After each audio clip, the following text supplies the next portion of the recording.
Welcome back, everybody, to the Poker Model Hand Breakdown. A lot of times in poker, you can look strong or weak, mainly just based on the size of your bet.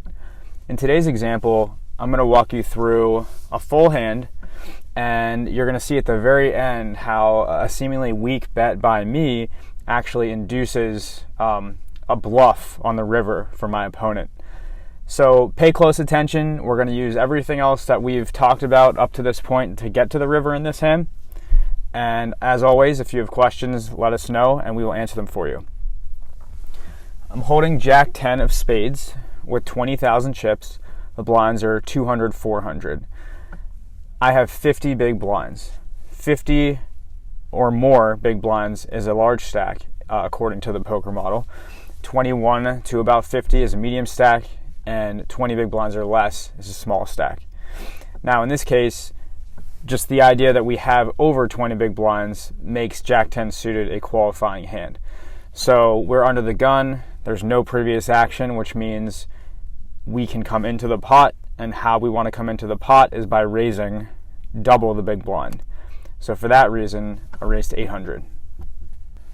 The action folds to the cutoff +1, and really, it's not my turn. I still have to wait for everyone else to act. So I'm not thinking too deeply about the hand yet. What I do know is that I'll probably be making a continuation bet to try to win the pot on the flop if I don't flop anything, which is usually the case. But again, I don't have to expend too much mental energy thinking that way until it's back on me. All right, so we get another call from the big blind, and now we're in a three-way pot. Just to keep tabs on everything, there's 2,600 in the pot. The two players that I'm against, one has, 29 or so big blinds, and the other player has, it looks like, about 24 big blinds. So they have medium to small size stacks, which isn't terribly important at this point. The big blind checks it over to me, and I've flopped a bad hand according to the poker model. It's not an open-ended straight draw. It's not a flush draw. I don't have second pair or better. So it's really just jack high. Of course, the 8 gives me the nut straight, but it's unlikely that that 8 will hit. I have 2 overs to the board. Again, if a jack or 10 hits, it will improve my hand, but it doesn't put me in a position where I'm like 100% sure that I'm winning, which happens rarely in poker. But anyways, I have a bad hand, so I'm going to do what we always do with bad hands and make a standard continuation bet, which is half the pot.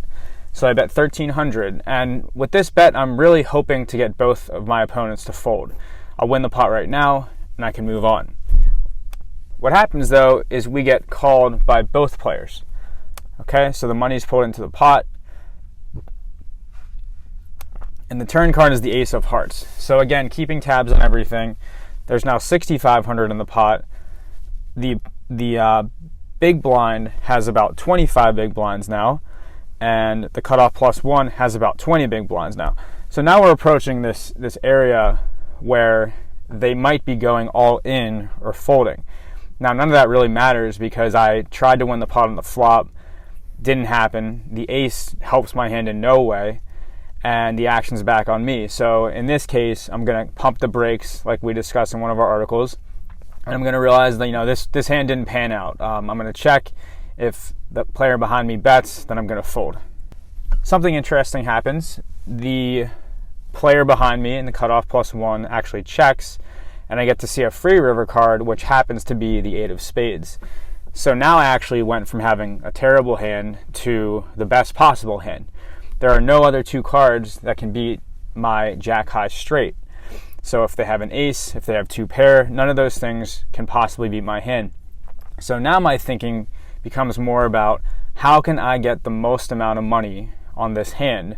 There's no cards I will fold. There's no hand I will fold to. That is the goal here. So again, the big blind checks over to me, and it's on me. So now, how much do I bet? What do I do? So there's 6,500 in the pot. So a large bet, according to the poker model, is 3/4 or more of the pot. So in this case, this isn't exact, but it would be around, 5,000. So if I make a 5,000 bet here, I'm really saying like, hey guys, I'm willing to just put you both all in, and you better have a huge hand, and you better, you're either going to fold or you have it. And because that's usually unlikely, we can think of a better thing to do. Now, if they had bigger stacks and, a lot of chips to mess around with, yes, we'd want to make this big sized bet, hoping they'll call and we'll win a big pot that way. But what we can do in this case, we can actually make a small bet. So a small bet, according to the poker model, is going to be 1/3 of the pot or less.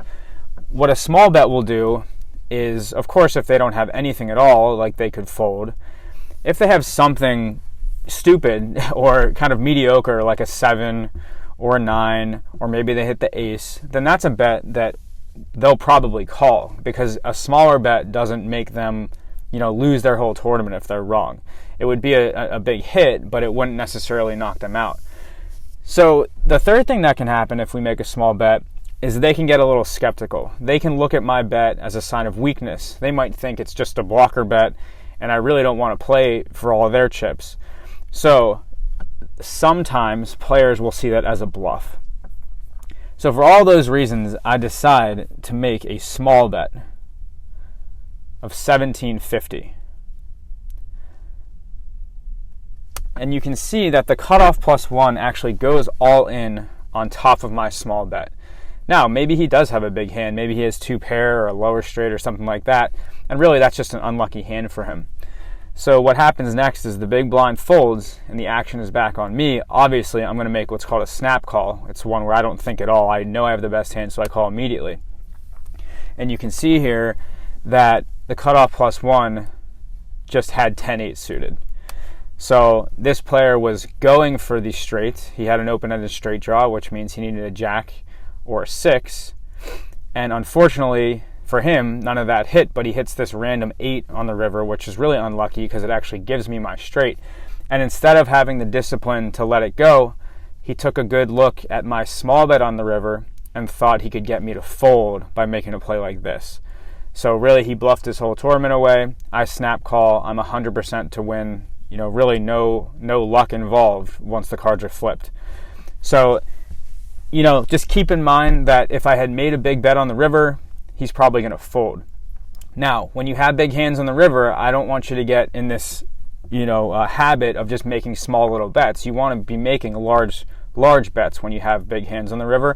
But in this specific case, because their stack sizes were kind of approaching that small amount, I don't just want to put them both all in. I want to kind of allow them to think that they might be able to bluff on top of me. And you can see in this case that was successful. So I know we covered a lot today, but as always, we qualified our hand pre-flop. We bet with a bad hand on the flop. We slowed down when we didn't make our hand or improve our hand on the turn. And when we hit a really good hand on the river, we made an interesting kind of technical bet and ended up knocking out one of our opponents. So again, thanks a lot for checking us out today. We look forward to helping you on the next one, and we'll talk to you soon.